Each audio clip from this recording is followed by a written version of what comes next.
Lisa, I'm going to offer you a congratulations because not only are you well ahead of where you told me you would be with GPUs at this time 2 years ago, but you're also killing it when it comes to CPUs. And I think we got to talk to them both.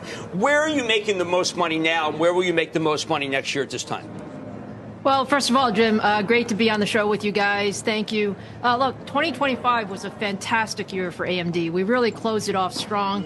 And what we see is strength across the entire business, which is really exciting. I mean, obviously, there's a lot of excitement about, data center and AI and what we're doing around GPUs. And that business has performed extremely well. And we're going into a big inflection year here in 2026.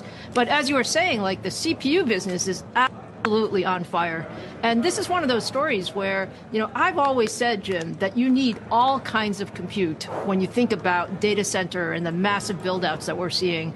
And we're seeing just continued strength in the CPU business, which is, really our stronghold right now. So we're very excited about, what we've done, but much more excited about what we have going forward in 2026. All right, well, let's take off the table the idea that your guidance disappointed. Your guidance was actually pretty consistent with what you've been saying.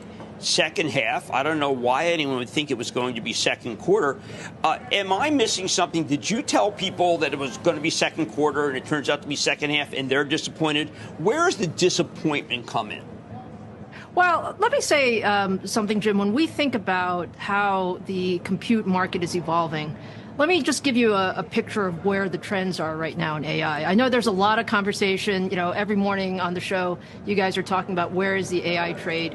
What I would tell you from someone on the inside is AI is accelerating at a pace that I would not have imagined. So you see, AI demand from the hyperscalers, you see AI demand from enterprises, and what is the foundation of all of that is compute. And so what is really important for us is to ensure that, we have the full range of compute.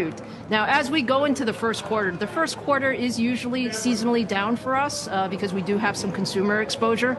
And I think the most important thing is we're actually seeing our data center business actually increase from Q4 into Q1, which is a show of the strength of the business, both on the CPU side, which is going like gangbusters, and with our AI capabilities and GPUs, we're seeing very nice ramp into the first half of the year. But yes, we're going to have an inflection point as we go into the second half of the year with our new MI450 series and our Helios rack systems.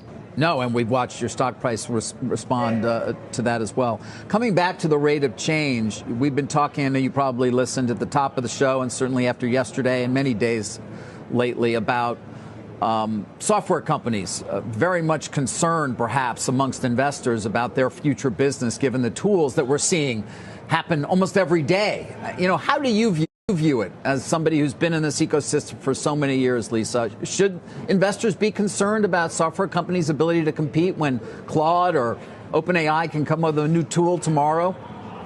I think the real key is what we're seeing with all of these tools, and we're working very closely with the model builders, is that we have to integrate what the AI tools are capable of with our basic development capability. And that's true for hardware guys, that's true for software guys.